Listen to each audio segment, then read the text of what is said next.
Entonces el texto que vamos a ver hoy, o que vamos a empezar a ver hoy, que lo he dividido en dos partes, trata precisamente con eso, con el tema del consuelo. De hecho, la enseñanza se va a llamar el consuelo divino en medio de las aflicciones. Y está en el texto de Corintios que leímos. El consuelo divino en medio de las aflicciones. Y si hay algo que nos muestra la vida del ser humano, es que todas las personas buscan consuelo. Todas. Hasta el ser humano que se crea más fuerte busca en el momento de la dificultad cómo ser consolado. Y cada persona lo hace de diferentes maneras. Algunas personas buscan el alcohol, las drogas, el entretenimiento, parejas. Todos buscan cómo afrontar la dificultad.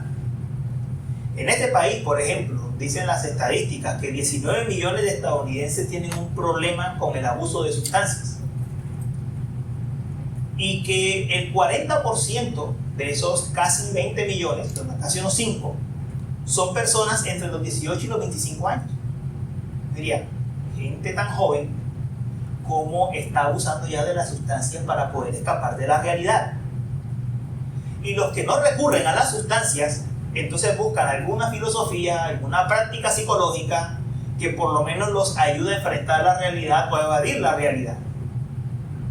El punto es que todos los seres humanos enfrentamos el problema de la aflicción y buscamos la manera de poderla sobrellevar. ¿Qué dice Dios? ¿Qué dicen las Escrituras? Las Escrituras nos dicen que el sufrimiento viene por causa del pecado. Ahora, eso no significa que cada sufrimiento de mi vida proviene por un pecado personal, ni por una maldición generacional, como dirían otros. Entonces lo que quiere decir es que estamos en un mundo caído, en un mundo que se ha rebelado contra Dios, y por consecuencia el mundo no funciona de la manera en que se diseñó. El mundo no funciona de la manera en que fue diseñado. El mundo funciona mal y va a traer malas consecuencias. Entonces, ¿qué ofrece Dios? ¿Cuál es la respuesta de Dios? Bueno, la respuesta de Dios es que Él va a redimir la creación. Pero mientras la creación es completamente redimida, Dios promete consolar nuestras vidas. Esa es su promesa. Entonces el sermón se llamará, como les decía, el consuelo divino en medio de las aflicciones. Va a tener 3 puntos, pero el día de hoy veremos solamente el primero. El primer punto es el Dios que nos consuela. El segundo, el propósito de las consolaciones. Y el tercero, la esperanza en las consolaciones. 1, el Dios que consuela. 2, el propósito de las consolaciones. Y 3, la esperanza en las consolaciones. Son los 3 puntos del sermón. Hoy veremos solamente el primero. ¿Cómo dice el pasaje? ¿Cómo empieza? Verso 3. Bendito sea el Dios y Padre de nuestro Señor Jesucristo, Padre de misericordias y Dios de toda consolación. Esa es una presentación sorprendente, pero esta es sorprendente precisamente porque se sale un poco de las presentaciones comunes que hace Pablo. Pablo regularmente cuando presenta a Dios, presenta como Dios y Padre de nuestro Señor Jesucristo, como Dios de gracia, como Dios de misericordia. Pero en esta presentación de 2 de Corintios,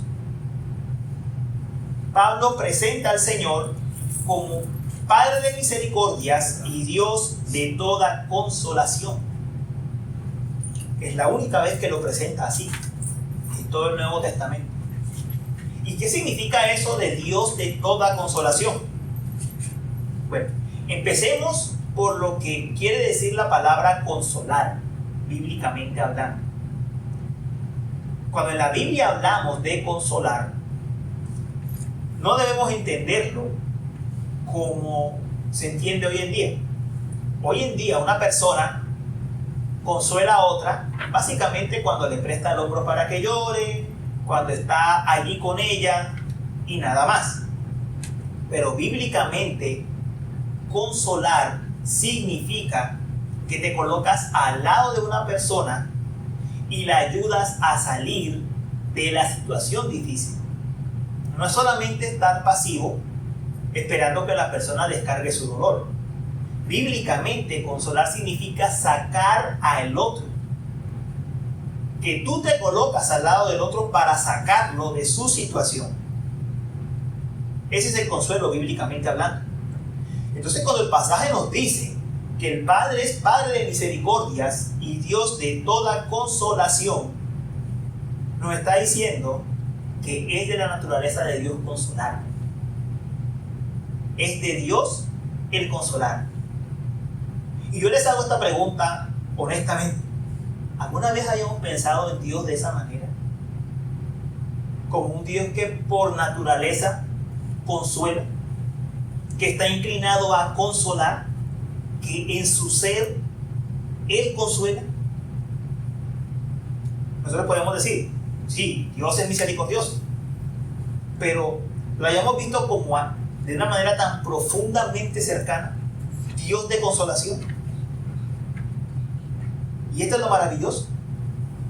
Aquel que es Dios de toda consolación, que es Padre de misericordias, se hace nuestro Padre por medio de Cristo. Es por eso que Pablo precisamente destaca que Él es Padre de nuestro Señor Jesucristo. Cuando dice, bendito sea el Dios y Padre de nuestro Señor Jesucristo. Él nos está recordando que por medio de Cristo, las consolaciones de Dios, de ese Padre que es Padre de consolación, vienen a nosotros. En otras palabras, que nosotros podemos disfrutar de las consolaciones de Dios porque estamos en Cristo Jesús.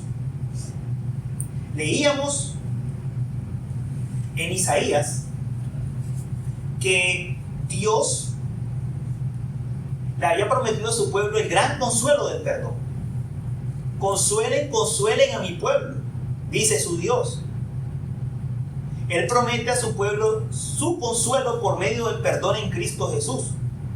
Y ahora en Cristo tenemos el gran consuelo de que nuestros pecados han sido perdonados, de que no estamos más en enemistad contra Dios, de que ahora Dios está en favor nuestro.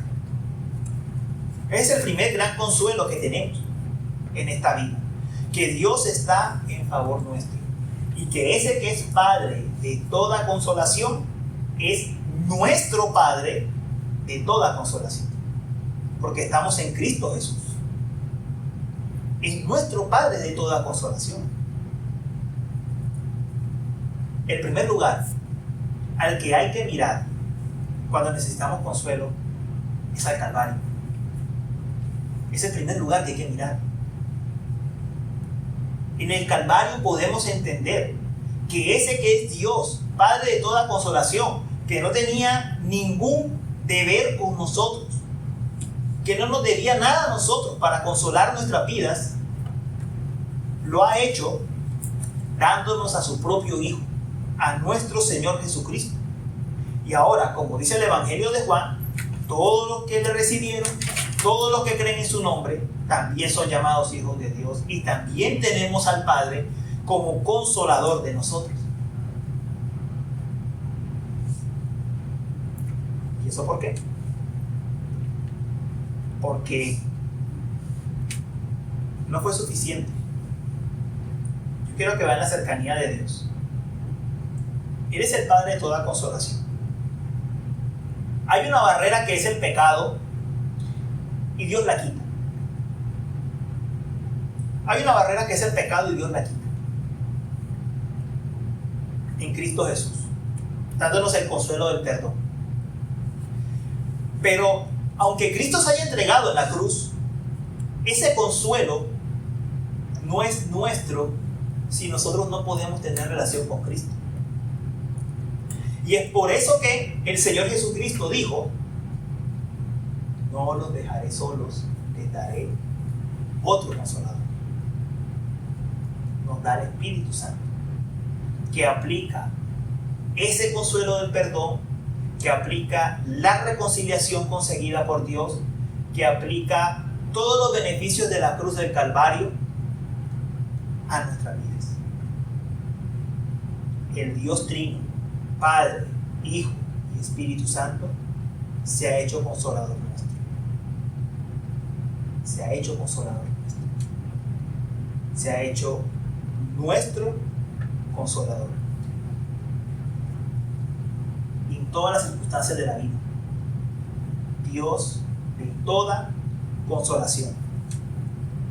Dios nos ha traído a Él para consolarnos para siempre. Para siempre. Y en toda circunstancia, toda consolación. Dios el Padre, no es como algunos padres irresponsables que hemos conocido. En Latinoamérica, tal vez en el Caribe, es común encontrar padres que ponen el dinero en la casa, pero poco más. No están ahí. No guían, no corrigen, no cuidan, y todo eso le toca a la madre. Por lo menos en Colombia eso pasó durante mucho tiempo. No, el padre no estaba presente. Vean, el peligro de eso es que nosotros a veces traemos esa imagen del Padre terrenal y nos relacionamos con el Padre celestial de la misma forma. A veces nos relacionamos con el Padre celestial de esa forma, como si el Padre celestial fuese ausente, como si realmente Él estuviese lejano a nosotros. Pero el Padre celestial es completamente diferente a los padres terrenales. Dicho de otra forma, los malos padres terrenales no pueden ser el punto de referencia con el que nosotros vivamos nuestra relación con el Padre celestial. No pueden ser el punto de referencia, porque el Padre celestial ha hecho todo lo necesario para ser nuestro Padre de consolación por medio de Cristo Jesús, dándonos el Espíritu Santo en todo tiempo y en todo momento. ¿Y cómo nos consuela Dios? ¿Cómo nos consuela? Porque este es el otro punto en el que a veces también fallamos en esa relación con nuestro Padre de consolación. A veces creemos que las consolaciones de Dios van a venir porque Él cambie las circunstancias de nuestras vidas. Cambia aquello que nos causa dolor. Cambia aquello que nos causa aflicción. Y no es así. No es la manera en la que Dios lo hace. No siempre es así. De hecho, la mayoría de las veces no es así. Cuando Pablo en Romanos dice: porque estoy convencido de que ni la muerte, ni la vida, ni ángeles, ni principados, ni lo presente, ni lo porvenir, ni los poderes, ni lo alto, ni lo profundo, ni ninguna otra cosa creada nos podrá separar del amor de Dios que es en Cristo Jesús, Señor nuestro. Pablo en ese pasaje nunca dice que no van a haber intentos de dañarnos, de afligirnos. Lo que Pablo está diciendo es que nada de eso nos puede separar del amor de Dios. Eso es lo que está diciendo. No es de que las aflicciones no van a ocurrir. No es de que las dificultades no lo vamos a tener que vivir. Lo que él está diciendo es: todas esas dificultades, aún el martirio mismo, perder la vida,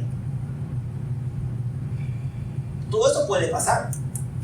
Pero nada de eso nos va a separar del amor de Dios. Ese es el consuelo de Dios. Y en la Biblia encontramos múltiples personajes bíblicos en quien tenemos el ejemplo. Pablo tenía, el famoso ejemplo de Pablo. Pablo tenía un aguijón en su carne. 3 veces le pidió al Señor que se lo quitase. El Señor no se lo quitó. Dijo: bástate mi gracia, porque mi poder se perfecciona en la debilidad. El Señor no retiró la guerra y la espada dentro de la casa de David. Hasta el final de sus días, David vivió conflicto en su casa. Jacob, cuando se presenta delante de Faraón, ya Jacob estaba entrado como a los 130 años. Y Faraón le pregunta a Jacob. Jacob le dice: mis años en esta tierra han sido pocos y muy malos. Jacob reconoce que su caminar no fue fácil.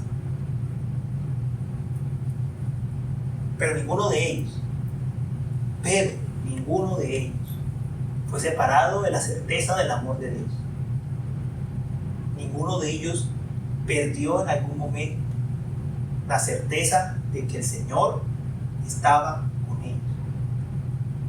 Como diría Juan Calvino, lo cito: pase lo que pase, sean cuales sean los cambios y las oportunidades de esta vida mortal, Dios será la fuente inagotable de consuelo para su pueblo. Mis hermanos, Dios no es ajeno al dolor. No es ajeno al dolor. No es ajeno a las cosas que estamos pasando. Dios conoce las circunstancias que hemos pasado. Dios sabe lo que ha pasado al dejar un país que amamos, nuestras patrias. Dios sabe lo que pasa al interior de nuestras familias, las aflicciones que estamos viviendo ahora, los problemas que estamos viviendo y los problemas del pasado que aún traen aflicciones sobre nosotros hoy. Dios sabe eso. Pero, ¿cuál es la respuesta que necesitamos recordar hoy? La respuesta es que Dios nos quiere consolar de otra forma. Dios nos quiere consolar de otra forma. Dios nos quiere recordar que Él está con nosotros en todas las circunstancias. Dios nos quiere recordar que Él está, sean cuales sean las circunstancias, Él está ahí con nosotros. A veces uno se puede ver tentado a decir a las personas: todo va a estar mejor. Yo no le puedo garantizar a nadie que todo va a estar mejor. No soy Dios para decir eso. No se lo puedo decir. Lo que sí le puedo decir es que su consuelo no está ni en su casa, ni en su familia, ni en su trabajo, ni en si las circunstancias cambian. Su consuelo está solamente en el Señor. ¿Cuál es el problema cuando nosotros buscamos el consuelo en otra fuente? Pasa lo que sucede cuando vas a una operación y te ponen anestesia. Cuando te van a operar, te colocan anestesia, en el momento de la operación no duele, hasta te dormiste, pero cuando la anestesia va pasando, el dolor viene de vuelta. Eso es lo que hacen las distracciones. Eso es lo que hacen las falsas fuentes de consuelo. Eso es lo que hacen.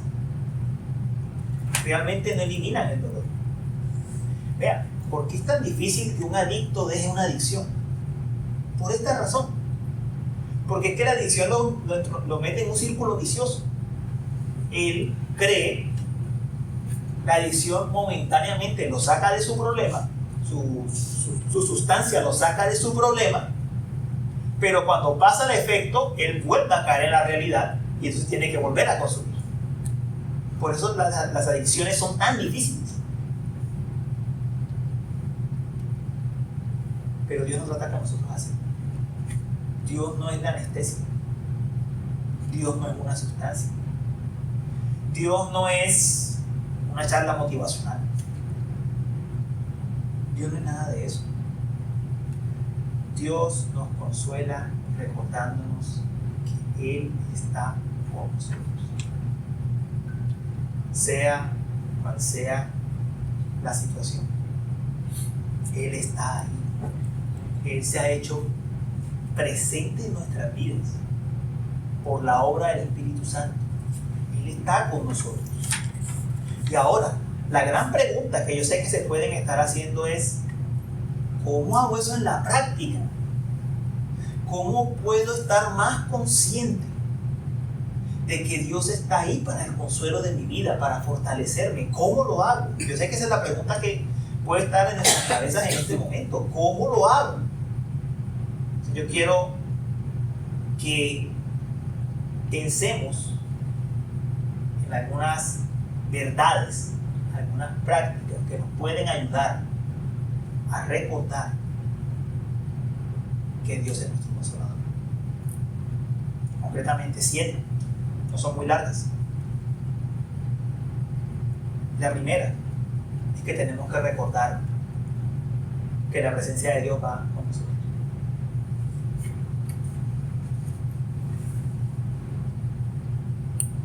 Hermano, yo sé que cuando muchos de nosotros pertenecimos a iglesias pentecostales o carismáticas, el gran tema de estas iglesias era la presencia de Dios. Y la idea era ir al templo a experimentar la presencia de Dios. Pero a veces parece que dejamos esa práctica incorrecta de pensar que la presencia de Dios solo está en el templo, a un extremo de la presencia de Dios no está conmigo. Y resulta que la hermosa verdad bíblica es que la presencia de Dios está con nosotros en todo tiempo. Esa es la hermosa verdad de la Biblia. Dios nos ha prometido en Hebreos 13, verso 5, que Él nunca nos va a dejar y nunca nos va a desamparar. Hebreos 13.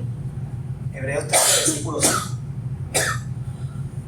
Él nos ha prometido en Mateo 28, versículo 20, que Él está todos los días con nosotros, todos los días, eso incluye los días malos. Él está todos los días con nosotros hasta el fin del mundo. Mateo 28, 20. Incluso nos promete en el Salmo 23, versículo 4, que aunque andemos en valle de sombra de muerte, no temeremos mal alguno. ¿Por qué? Porque no estamos en el valle de sombra de muerte. No. Porque tú estás conmigo. ¿Por qué es que no tememos en el valle de sombra de muerte? ¿Por qué es que Dios va a quitar el valle de sombra de muerte? No necesariamente. Porque Él está con nosotros. Es su presencia la que va delante de nosotros. Y así como Israel iba guiado por una columna de fuego y por una nube que le daba sombra en el día, el Salmo 23, verso 4 dice: tu vara y tu callado me infundirán aliento. El Señor está con nosotros. Y lo más hermoso es que Él está con nosotros porque nos rodea y porque está dentro de nosotros. Cuando digo nos rodea, ¿a qué me refiero? Bueno, Dios llena toda su creación. Dios lo llena todo. Él está en todo lugar. Jamás nos podríamos esconder de Él. Como diría el salmista: ¿a dónde miré de tu espíritu? ¿O a dónde huiré de tu presencia? Si subo a los cielos, allí estás tú. Si en el Seol preparo mi lecho, allí tú estás. No se podía esconder. Si digo, ciertamente las tinieblas me envolverán y la luz a mi alrededor será noche, ni aún las tinieblas son oscuras para ti, y la noche brilla como el día. Las tinieblas y la luz son iguales para ti. Salmo 139, versos 7 al 12. Su presencia está con nosotros. Y está dentro de nosotros por el Espíritu Santo. Al interior de nosotros. Él lo prometió: si alguien me ama, guardará mi palabra, y mi Padre lo amará, y vendremos a Él, y haremos con Él morada. Juan 14, verso 23. Esa es su promesa. Esa es la promesa. ¿Nos está doliendo? Él está ahí. Él está ahí en medio del fuego. El asunto con la presencia de Dios en nuestras vidas, mis amados hermanos, no es si la sentimos, es si la creemos.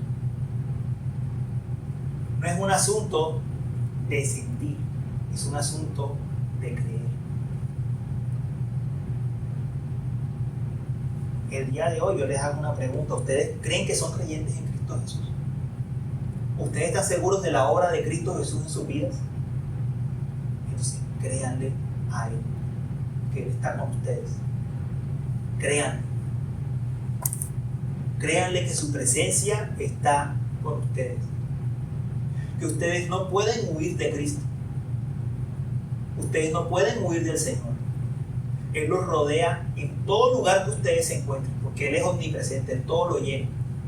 Y Él está dentro de ustedes por el Espíritu Santo. Ustedes son su templo. Créanme, Él está con ustedes. Deben creer. Pero además, el consuelo de Dios también tenemos que relacionarlo con otros rasgos de su carácter. Esto nos lleva a la segunda aplicación, los atributos de Dios. Tenemos que relacionarlo con otros rasgos de su carácter. Tenemos que recordar que Dios es fiel. Tenemos que recordar que si Dios dice que es nuestro consolador, Él es fiel y siempre será nuestro consolador. No dejará de serlo nunca. Tenemos que recordar que Él es soberano. Y si Él es soberano, Él en todas las circunstancias está gobernando para nuestro consuelo, para que busquemos consuelo en Él. Meditar en los atributos de Dios nos ayudará a profundizar en el consuelo de Dios para nuestras vidas. Como diría el salmista nuevamente, Salmo 34, verso 18, cercano está el Señor a los quebrantados de corazón y salva a los abatidos de espíritu. Y por supuesto, la Escritura es el tercer recurso. Las promesas de la Escritura. La Biblia es fuente de consuelo. Como diría en Romanos capítulo 15, verso 4, porque todo lo que fue escrito en tiempos pasados para nuestra enseñanza se escribió, a fin de que por medio de la paciencia y del consuelo de las Escrituras tengamos esperanza. A veces nos cuesta creer que Dios puede tratar con nosotros de la misma manera en que Él trató con su pueblo en el pasado. ¿A qué me refiero? A que si Dios sostuvo a Jacob en medio de sus años malos, oiga, también lo puede hacer conmigo. Lo que le decía de Pablo, así Pablo tuvo un aguijón en su carne y Dios nunca se lo quitó de la vida, pero su gracia le bastaba. Oiga, Dios también me va a sostener a mí, aún con el aguijón que tenga en mi carne.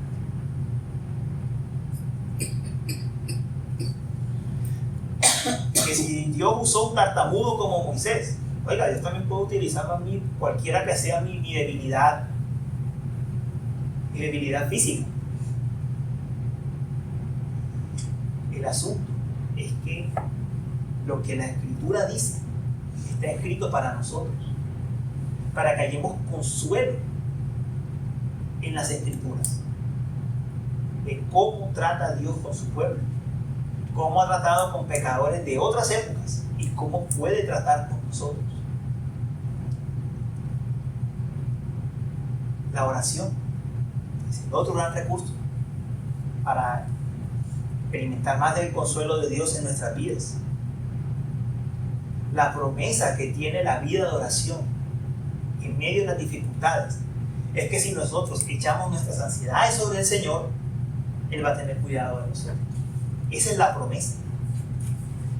Si echamos nuestras ansiedades delante del Señor, Él va a cuidar de nosotros. Esa es la promesa que tenemos. Primera de Pedro capítulo 5, versículo 7. El Señor quiere que traigamos nuestras dificultades delante de Él. Y vea, yo sé que es lo que pasa por la cabeza de uno. A veces uno está tan aburrido de los mismos problemas que uno ya no va en oración. Uno está aburrido de las mismas aflicciones, uno está aburrido de la misma gente, uno está aburrido de las mismas situaciones y uno ya como que se le pasa todo por costumbre y uno dice como, esto no se va a arreglar, esto va a seguir igual. Pero Dios dice, echa todas tus ansiedades sobre mí y yo tendré cuidado de ti. Eso es lo que dice. Debemos ir en oración cuantas veces sea necesario por lo mismo, y cuantas veces sea necesario por lo mismo debemos ir en oración delante del Señor. La comunión con otros hermanos. Dice Gálatas 6, verso 2, lleven los unos las cargas de los otros y cumplan así la ley de Cristo. Ese es el mandato ese. Ay, pero es que mi hermano está cargado, entonces yo no lo quiero cargar a él. No, perfecto. Ve y llévale la carga a tu hermano y tu hermano compartirá su carga contigo. Y así compartiremos las cargas los unos de los otros. Esa es la ley de Cristo, dice Pablo.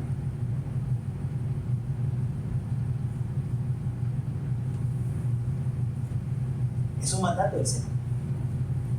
Que podamos compartir nuestras cargas mutuamente. Yo sé que es muy típico cuando uno no quiere hacer carga de otro. Es el primer pensamiento que se viene a la mente. Pero Dios nos dice, no, comparte tu carga con otros. Y está dispuesto a que otros la van a compartir contigo. Y así cumplirás la ley de Cristo. ¿Queremos consuelo práctico? Miren, a veces el consuelo que necesitamos en nuestra vida está, tal vez ni siquiera en que nuestro hermano nos diga nada, sino que nos escuche. En descargar nuestro problema con él. A veces vendrá por alguna palabra, a veces vendrá por algún consejo que nos den, alguna promesa que nos recuerde. Porque reconozcámoslo, cuando estamos afligidos, muchas veces no recordamos las promesas, no recordamos la palabra. Eso hay que reconocerlo. Pero Dios quiere que para eso tengamos comunión con nuestros hermanos, para que podamos recordarnos la verdad. Lo sexto es la promesa de la paz divina. Y eso está muy relacionado con la oración. Dios ha prometido dejarnos su paz. Dios ha prometido dejarnos su paz. Dios ha prometido llenar nuestras mentes y nuestros corazones de paz. Pero si queremos experimentar esa paz, tenemos que ir a Él. No podemos guardarnos las aflicciones dentro de nosotros. Tenemos que ir a Él. Él está dispuesto a escuchar para darnos de su paz en medio de la dificultad. Y la última cosa que debemos recordar es que tenemos una esperanza futura. Te dirá, bueno, ¿y la esperanza futura en qué me ayuda? La esperanza futura me ayuda a entender que esto es un ratito de tiempo en comparación con la eternidad.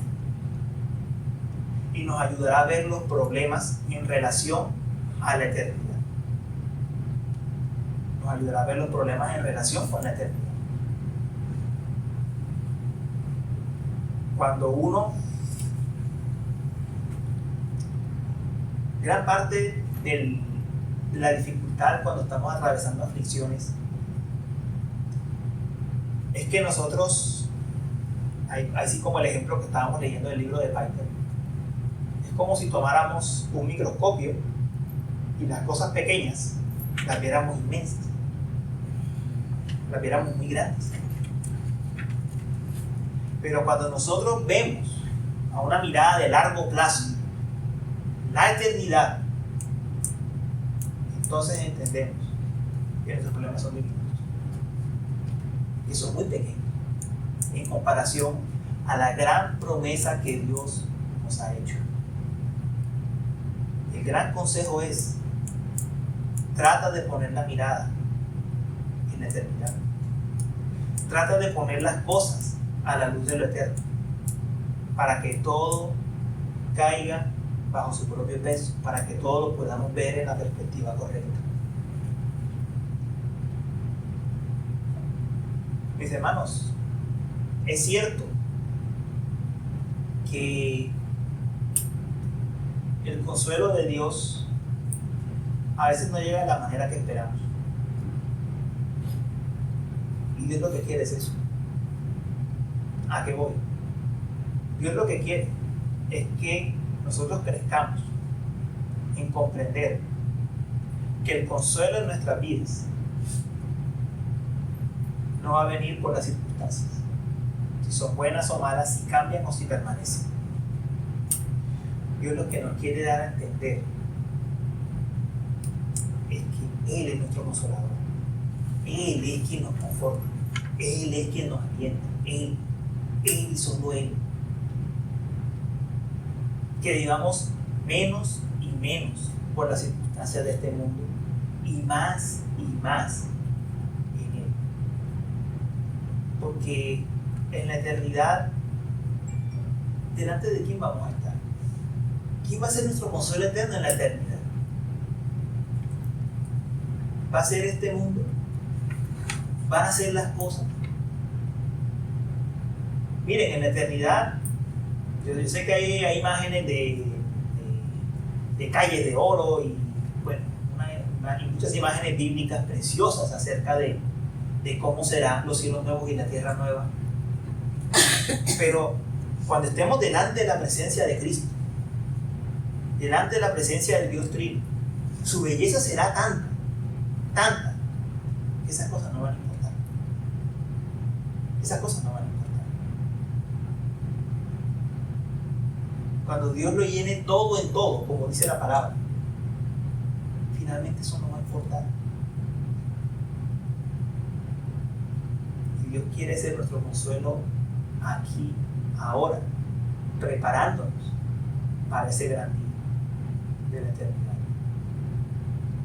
Entonces, hermanos míos, no es que las aflicciones de esta vida no duelan, van a doler.